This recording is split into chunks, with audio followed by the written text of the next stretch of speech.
এই যাকাত নিয়ে আপনাদের সম্মুখে কিঞ্চিত আলোকপাত করার প্রয়াস চালাবো ইনশাআল্লাহ। সর্বপ্রথম আমরা জানব যাকাত শব্দের অর্থ কী। যাকাত শব্দের অর্থ হলো বৃদ্ধি পাওয়া। যাকাত শব্দের অর্থ বৃদ্ধি পাওয়া, বর্ধিত হওয়া, বর্ধিতকরণ, পবিত্রকরণ, পবিত্র হওয়া, পাক সাফ হওয়া।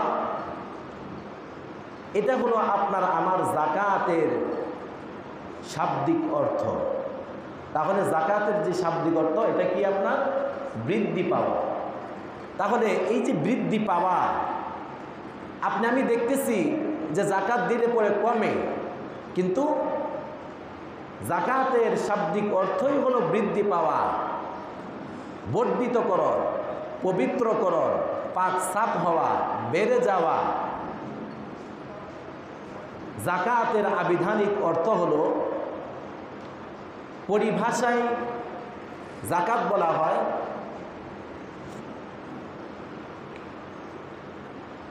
নিসাব পরিমাণ মাল নির্দিষ্ট সময়ে নির্দিষ্ট খাতে নির্দিষ্ট ব্যক্তির মাধ্যমে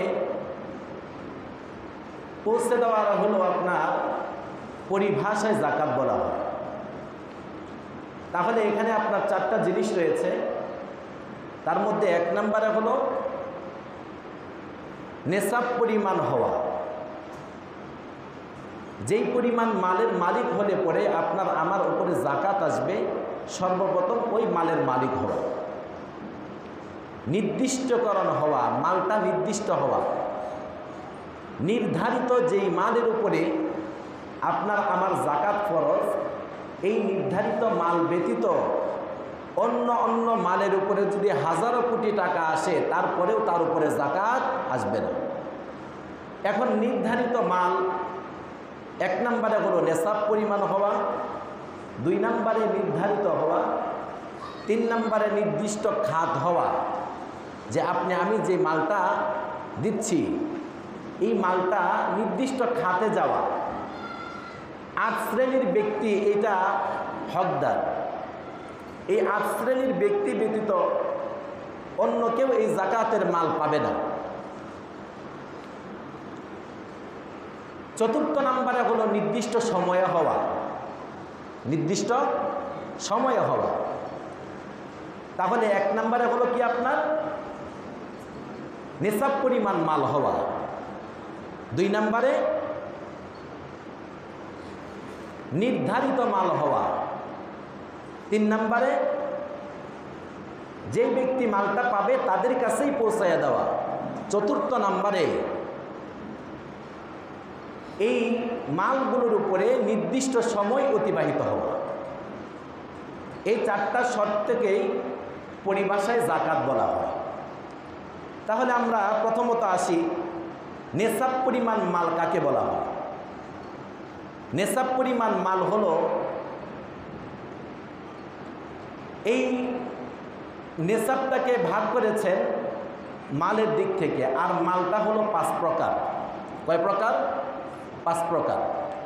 এক নম্বরে হলো স্বর্ণ, দুই নম্বরে হলো রৌপ্য, তিন নম্বরে হলো নগদ অর্থ, চার নম্বরে হলো ব্যবসার অর্থ, ব্যবসার পণ্য যেটা, 5 নম্বরে হলো গবাদি পশু। এই 5 জিনিসের উপরে যাকাত আসে। 5 জিনিস ব্যতীত অন্য কোনো জিনিসের উপরে যাকাত আসে না। এখন এক নম্বরে যে বিষয়টা সেটা হলো স্বর্ণ। সেই স্বর্ণের ক্ষেত্রে আপনার যে কোনো ধরনেরই স্বর্ণ হোক না কেন, তখন তো স্বর্ণের আমার ধরন আছে, স্বর্ণেরও ধরন হয়, স্বর্ণ দিয়ে অলংকার হয়, স্বর্ণের বার আছে, স্বর্ণের বিস্কুট আছে, স্বর্ণের কয়েন আছে। আপনার কাছে যেই মাপেরই যেই ধরনেরই স্বর্ণ থাক না কেন, সেই স্বর্ণটা যদি 7.5 তোলা হয়, 7.5 ভরি হয়, তাহলে এটা নেশাবের অন্তর্ভুক্ত। এটাই হলো স্বর্ণের নেশাব। আর যদি স্বর্ণ না থেকে রৌপ্য থাকে, রূপোর যদি কয়েন থাকে অথবা রূপের অলঙ্কার থাকে, রূপের যদি বার থাকে, যেই ধরনেরই রূপ আপনার কাছে মজুদ থাক না কেন, সেই মালটা যদি 52.5 ভরির সমপরিমাণ হয় তাহলে তার উপরে যাকাত ওয়াজিব। যাকাতটা হলো 2.5% হারে, 2.5% হারে, শতকরা 2.5%, 40 ভাগের 1 ভাগ, 40 ভাগের 1 ভাগ, শতকরা 2.5 টাকা, হাজারে 250 টাকা, 1 লক্ষতে 2,500 টাকা। এটা হলো আপনার আমার সম্পদের যে হিসাব, আর হিসাবের পরে বন্টনের নিয়ম। এখন স্বর্ণ আছে কিছু, রূপও আছে কিছু। স্বর্ণ যেই পরিমাণ আছে এই পরিমাণ স্বর্ণের উপরে যাকাত আসে না, রূপ যেই পরিমাণ আছে এই পরিমাণ জিনিসের উপরে এই পরিমাণ রূপের উপরে যাকাত আসে না, কারণ স্বর্ণটাও নেশাব পরিমাণ নাই, রূপটাও নেশাব পরিমাণ নাই। স্বর্ণ আছে, রূপও আছে, কিন্তু দুইটা মিলাইয়াও আপনার নেশাব পরিমাণ হচ্ছে না। তো এখানে দেখতেছেন যে আমার নগদ কিছু অর্থ আছে যেটা ক্যাশ টাকা, এখন এই ক্যাশ টাকাও আছে, তখন স্বর্ণ, রূপ আর নগদ অর্থে সব কিছু মিলাইয়া যদি আপনার 52.5 তোলা রূপর সমপরিমাণ অর্থ হয়, কথাগুলো ভালো করে বুঝবেন, স্বর্ণ, রূপ এবং নগদ অর্থ মিলাইয়া যদি 52.5 তোলা রূপ হয়, বর্তমান বাজার মূল্যে 85 থেকে 87 হাজার টাকা, 85 থেকে 87 হাজার টাকা যদি আপনার আমার কারো তত্ত্বাবধানে মজুদ থাকে, আর সেই টাকার উপরে যদি একটা বছর হাওয়ালে হয়, একটা বছর অতিক্রান্ত হয়, তাহলে এই 1 বছর অতিক্রান্ত মালের উপরে আপনার আমার শতকরা 2.5% যাকাত আসবে। কথাগুলো বুঝাইতে পারলাম? শতকরা 2.5% যাকাত আসবে। স্বর্ণের উপরের ক্ষেত্রে হলো এই হিসাব। নগদ অর্থ যদি আপনার আমার কারো কাছে মজুদ থাকে, এখন এই নগদ অর্থের ব্যাপারে অনেক মাসআলা, নগদ অর্থের উপরে অনেক মাসআলা। নগদ অর্থটা আপনার আমার নিজের জিম্মায় থাকতে পারে, ব্যাংক ব্যালেন্সে থাকতে পারে, ফিক্সড ডিপোজিট থাকতে পারে, সেভিং অ্যাকাউন্টও থাকতে পারে, বিমা করে রাখতে পারে, অথবা আপনার আমার যেই বাড়িটা ভাড়া নিছি ওই ভাড়াকৃত জায়গাটার বাবদ আপনার যেই টাকাটা অ্যাডভান্স দিছি সেই টাকাটা যদি প্রত্যেক মাসে মাসে কর্তন হয় তাহলে এক হিসাব, আর যদি ওই টাকাটা এককালীন ফেরতযোগ্য হয় তাহলে আবার আরেক হিসাব। ওই যে জমাকৃত অ্যাডভান্সের 5 লক্ষ অথবা 10 লক্ষ টাকা যেটা আপনি এককালীন ফেরত পাবেন, ওই টাকাটার উপরেও আপনার আমার যাকাত বর্ধিত হবে, যাকাতের হিসাব বর্তাবে, কারণ এটার আপনার আমার মজুদকৃত জমানো টাকা, এই টাকাটা আপনার আমার মজুদকৃত জমানো টাকা। সুতরাং এই টাকাটার উপরে কি আসবে? যাকাত আসবে। দেখা গেছে এই বিষয়গুলো আর ছোটোখাটো জিনিসগুলো খুদে খুদে আলোচনা করলে অনেক সময়ের দরকার, তো এই জিনিসগুলোর উপরে যাকাত আসবে। আপনার আমার দোকানের মধ্যে যে পণ্যগুলো আছে এটা আপনার আমার নগদ টাকা, এটা পণ্য নয়, এটা টাকা। এটা কি? টাকা। যে আমি এই মালগুলো যদি এখন ফেরত দিয়ে দিই তাহলে আমাকে টাকা দিয়ে দিবে, তাহলে এই ক্ষেত্রে দোকানের মালগুলো অনুমান করে নয়, দোকানের মালগুলো একটা একটা করে হিসাব করে তার ক্রয় মূল্য বের করে সেটার উপরে আপনার আমার যাকাতের পরিমাণটা বসাবো। তারপরে স্বর্ণের যে হিসাবটা, এই স্বর্ণের হিসাবের ক্ষেত্রে যে হুজুর আমার কাছে 1.5 ভরি স্বর্ণ আছে, এখন এই 1.5 ভরি স্বর্ণের হিসাবটা মেলাবো কীভাবে? আমার কাছে 5 ভরি রূপ আছে, এই 5 ভরি রূপর হিসাবটা মেলাবো কী করে? বর্তমান বাজার মূল্যের চাইতে 17% ডিসকাউন্ট দিতে হবে। 17% স্বর্ণরূপার কথা বলছি। স্বর্ণরূপার ক্ষেত্রে আপনার আমার বর্তমান যে বাজার মূল্য তার থেকে 17% ছাড় দিয়ে বাকি যে টাকাটা থাকবে ওই টাকাটাই স্বর্ণরূপার যাকাতের জন্য হিসাবে আসবে। কথাগুলো বুঝাইতে পারলাম? আপনার আমার বাজার মূল্যের চাইতে 17% বাদ দিবেন, এই 17% বাদ দেওয়ার পরে যে অর্থটা আসবে সেটাই আপনার আমার জাকাতের জন্য গণিত হবে, আপনার আমার জাকাতের জন্য সেটাই প্রস্তুত হবে। তারপরে হলো আপনার ব্যবসার পণ্য। ব্যবসার পণ্যের ক্ষেত্রে সমস্ত ব্যবসার মধ্যেই আপনার আমার যে মূলধন, যেটাকে আমি ইনভেস্ট করেছি, এই ইনভেস্টকৃত অর্থের উপরে ব্যবসার যে মূলধন আপনার, এই মূলধনের উপরে আপনার আমার জাকাত আসবে না। আপনার আমার মূলধন থেকে যেই টাকাটা বের হচ্ছে, যেই কাঁচামালের মাধ্যমে আমি টাকাটা উৎপাদন করছি, ওই উৎপাদনকৃত জিনিসের উপরে আপনার আমার এখানে জাকাত আসবে। আর আপনার আমার যে মূলধনটা রয়েছে, মূলধনের হিসাবটা হবে এরকম যে আমি যদি এই ব্যবসার পণ্যটাকে ব্যবসার উদ্দেশ্যেই করে থাকি, এখানে অনেকগুলো খাত রয়েছে, ভাগ করা হয়েছে এখানে। যে কেউ একটা দোকান করেছে, দোকানটা ব্যবসার উদ্দেশ্য করেছে যদিও, কিন্তু দোকানের উপরে তার জাকাত আসবে না। দোকানে যে পণ্যগুলো আছে, এই পণ্যগুলোর উপরে জাকাত আসবে। আবার মনে করেন যে এখানে আমি ব্যবসার উদ্দেশ্যে একটি গাড়ি ক্রয় করেছি, গাড়িটাও একটা ব্যবসা। আমি ব্যবসার উদ্দেশ্যে একটা গাড়ি ক্রয় করেছি, এই গাড়িটা আমার একটা বছর অতিবাহিত হওয়ার পরে গাড়ি থেকে যে ইনকাম সোর্সটা আসলো এটাও হিসাবে আসবে। আর ওই সময় বাজার দরে গাড়িটা বিক্রি করলে পরে যেই টাকাটা বাজারে দরে পাওয়া যাবে, ওই নগদ গাড়ির অর্থের উপরেও আপনার আমার জাকাত আসবে। তারপরে হলো আমি একটি জমি ক্রয় করেছি, এই ক্রয়কৃত জমিটা যদি আপনার আমার বসবাসের জন্য হয় তাহলে তার উপরে জাকাত আসবে না। আর যদি কেনার শুরুতেই আমি এই নিয়ত করে রাখি যে এটা এখন আপাতত কিনে রাখলাম, 2, 4, 5 বছর যাওয়ার পরে আমি এই জায়গাটা কিছু টাকা বাড়লে পরে বিক্রি করে দিব, আমি আমার সুযোগ সুবিধা মতো বিক্রি করে দেব, তাহলে এটা হলো ব্যবসার পণ্য। এই ব্যবসার পণ্য এখানে আপনার জমানো টাকা, এই টাকাটার ক্ষেত্রে হলো আপনার জমানো টাকা। তো এই ক্ষেত্রে ব্যবসার পণ্যটা আপনার যেই কয় টাকা বছর শেষে বিক্রি করলে পরে বাজার দর পাওয়া যাবে, ওই কয় টাকার উপরেই আপনার আমার জাকাত আসবে। কথাগুলো বুঝাইতে পারলাম? একটা জায়গা কিনছেন, 1 বছর পরে বিক্রি করবেন, 1 বছর আগে কিনছেন 5 লক্ষ টাকা দিয়ে, 1 বছর পরে আপনার বিক্রি করলে 5,60,000 টাকা বিক্রি করতে পারবেন। এই 5,60,000 টাকার উপরেই আপনার জাকাত আসবে। যদি 3 লক্ষ টাকা বিক্রি করেন তাহলে 3 লক্ষ টাকার উপরে জাকাত আসবে। তারপরে হলো আপনার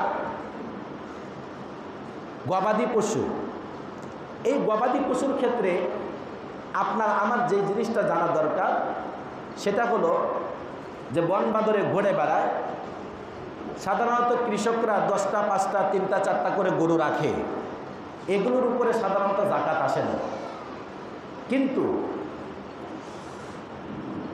যেই পশুটা সারাক্ষণই মাঠে পিঠে ঘুরে বেড়ায় তাকে খড়ভুসি দিতে হয় না, তাকে খড়ভুসি কোনো কিছুই দিতে হয় না, সারাক্ষণ মাঠে মুঠেই ঘুরে বেড়া খায়, পানিটা পর্যন্ত পান করে আসে, সকালবেলা ছেড়ে দেন, আরেকবার রাত্রে আসলে পরে বাইন্দা রাখেন, আপনার কাজ শুধু এতটুকুই। এইগুলোর উপরে আবার আপনার জাকাতের একটা হার আছে। আর যেই সমস্ত পশুগুলো আপনি খড়ভুসি দিয়া খান, খড়ভুসি দিয়া পালেন, মাঠে থাকলেও আপনার মাঠের খাবারে তাদের চাহিদা পুরায় না, ভুসি খাওয়াইতে হয়, খড় খাওয়াইতে হয়, পানি পান করাইতে হয়, তাদের সেবা যত্ন করতে হয়, এই সমস্ত পশুগুলোর উপরে আপনার আমার উপরে জাকাত আসবে না। আর এই গবাদি পশুর ক্ষেত্রে আরেকটা মাসআলা হলো যে আমরা তো এই গবাদি পশুর ক্ষেত্রে অনেকে ফার্ম করি, আমরা অনেকেই ফার্ম করি। একজন কৃষক 2-4টা গরু যে রাখে তার হিসাব হলো একটা, আর যিনি ফার্ম করে গরুর তার হিসাব হলো আরেকটা। কৃষক যিনি, তার উদ্দেশ্য ব্যবসা না, এমনি সাধারণত কৃষকদের বাসা বাড়িতে যে 2-4টা গরু থাকে এগুলো ব্যবসার উদ্দেশ্যে না, কিন্তু 10টা 20টা 30টা 50টা গরু একসাথে পালন করে যে খামার তৈরি করা হয় এটা হলো ব্যবসার উদ্দেশ্যে। এই ক্ষেত্রে আপনার গবাদি পশুর উপরেও জাকাত আসবে, কারণ এখানে মূলত গবাদি পশু না, এটা হলো ব্যবসার পণ্য, আর ব্যবসার পণ্যের মূলধনের উপরে আপনার আমার জাকাত আসবে। যদি 50 লক্ষ টাকার গরু থাকে তাহলে 50 লক্ষ টাকার উপরে আপনার আমার জাকাত আসবে। 10 লক্ষ টাকার গরু ক্রয় করেছি ব্যবসার উদ্দেশ্যে, যে বছর শেষে এটাকে লালন পালন করে তরুতাজা করে কুরবানি ঈদে বিক্রি করব। এখন আপনার আমার চন্দ্র মাসের হিসাব করছি, কেউ মনে করেন রবিউল আউয়াল মাসের হিসাব করছি। আর সাধারণত আরেকটা হিসাব আপনাদেরকে বলি, রমজান মাসেই যে আপনার আমার সবার জাকাত আসবে এমন কিন্তু আসলে বিষয়টা না। বিষয়টা হলো যেদিন থেকে আপনার আমার কাছে নেশাব পরিমাণ মাল আসলো, যেদিন থেকে আপনার আমার কাছে নেশাব পরিমাণ মাল আসলো, সেটা জুন মাসেও আসতে পারে, জুলাই মাসেও আসতে পারে, শাবান মাসেও আসতে পারে, রমজানেও আসতে পারে, জিলহজেও আসতে পারে, জিলকদেও আসতে পারে, অথবা রবিউল আউয়াল মাসেও আসতে পারে, মুহররমের 15 তারিখেও আসতে পারে। তো যেই তারিখে আপনার আমার কাছে নেশাব পরিমাণ মাল আসলো ওই তারিখ থেকে আপনার আমার জাকাতের অর্থটা দেওয়ার জন্য ওই তারিখ থেকেই গণনাটা গ্রহণযোগ্য, ওই তারিখ থেকেই গণনাটা গ্রহণযোগ্য। তারপরেও আমরা এই হিসাবটা করি, রমজান মাস হলো দান সৎকার মাস, রমজান মাসে 1 টাকা দান করলে পরে 70 টাকা পাওয়া যায়। এই জন্য আমাদের জাকাতের হিসাবটা দেখা গেছে যে শতকরা 95% মানুষ রমজান মাসেই করে, ঠিক না বেঠিক? এক রমজান থেকে আরেক রমজানে, এই এক রমজান থেকে আরেক রমজানের যে হিসাবটা, এই হিসাবের ক্ষেত্রে আমরা জাকাতের পণ্যটাকে যথাযথভাবে পণ্যের মান নির্ণয় করে তারপরে তার থেকে হিসাব বের করে জাকাতের অংশটাকে আলাদা করব। কারণ জাকাতের যে অংশটা এটা হলো একদিক থেকে বর্ধিত হওয়া, অন্য দিক থেকে, মনে আছে না আপনাদের জাকাত শব্দের অর্থ বর্ধিত হওয়া, আরেকটা অর্থ আছে সেটা কি আপনার পবিত্রকরণ, পাকসাপ পবিত্র হওয়া। এই আপনার আমার মালটা একদিক থেকে যেমনিভাবে বর্ধিত হবে, অন্য দিক থেকে আপনার আমার যে জাকাতের মাল, আপনার আমার মালটা পাকসাপ পবিত্র করার জন্য এই জাকাতের অংশটাকে আপনার আমার মূলধন থেকে বের করে দেওয়া। বুঝাইতে পারলাম? এই জন্য আপনার আমার জাকাতের মালটা হিসাব করার ক্ষেত্রে একটা জিনিসকে আইডিয়া করব না, তাকে হিসাব করতে হবে, গণনা করে তারপরে হিসাব করতে হবে। যেখানে বাজার দরে হিসাব করতে হবে, যেখানে আপনার সেভিং অ্যাকাউন্ট আছে সেখানেই হিসাব করতে হবে। এখানে আরেকটা বিষয় হলো যে অনেকেরই আপনার কিছু বিমা আছে, অথবা এরকম কিছু আছে যে আমি যদি 5 লক্ষ টাকা 5 বছরে জমা করি তাহলে 5 বছর পরে আমাকে 10 লক্ষ টাকা দিবে, অথবা 7 লক্ষ টাকা দিবে, 2 লক্ষ টাকা আমাকে বেশি দিবে। এখন আমি চিন্তা করলাম যে আমার জাকাতের টাকাটা যখন অতিরিক্ত টাকা আসবে তখন তার থেকে পরিশোধ করে দেব। এটা কখনোই হবে না। 5 বছর পরে আপনি 5 লক্ষ টাকা যে নিজের পরিশ্রমে ঘাম ঝরানোর টাকাগুলো জমা দিয়েছিলেন, ওই জমাকৃত 5 লক্ষ টাকার উপরেই জাকাত আসবে, আর ওই 5 লক্ষ টাকা থেকেই আমাকে জাকাত পরিশোধ করতে হবে। অতিরিক্ত যে 3 লক্ষ অথবা 5 লক্ষ অথবা 2 লক্ষ টাকা পেলাম, সেটা প্রকৃতপক্ষে আমি মালিক না। আর জাকাতের মালটা জাকাত যোগ্য হওয়ার জন্য জাকাতের প্রকৃত হকদার এবং মালিক হওয়া শর্ত। বুঝতে পারলেন জিনিসটা? আমি যে লভ্যাংশটা পেলাম, আমি যে পার্সেন্টটা পেলাম, এই পার্সেন্টের মালিক তো আমি না, লভ্যাংশের মালিক তো আমি না, আমি হলাম মূলধনের মালিক। সুতরাং ওই টাকাটা দিয়ে যদি জাকাত আদায় করেন তাহলে আপনার জাকাত আদায় হবে না। যদি ওই টাকাটা গ্রহণ না করতে চান তাহলে আমি সাধারণত এই ধরনের যে টাকাগুলো অতিরিক্ত যে ব্যাংকের ইন্টারেস্টকৃত যে টাকাগুলো আছে, এই টাকাগুলো আল্লাহ রাস্তায় সদকা করে দেওয়ার নিয়ম, সদকা করে দেওয়ার নিয়ম। এটা জাকাতের খাদে না ঢুকানো, জাকাতের খাদে না ঢুকানো। আপনি 50 লাখ টাকা রাখছেন, বছর শেষে আপনি 10 লক্ষ টাকা বেশি পাইছেন, ওই 10 লক্ষ টাকা এটার আমি প্রকৃত হকদার না, মালিক না এটা। সুতরাং শরীয়তের বিধান হলো ওই 10 লক্ষ টাকা পুরাটাই আপনাকে আল্লাহ রাস্তায় সদকা করে দিতে হবে।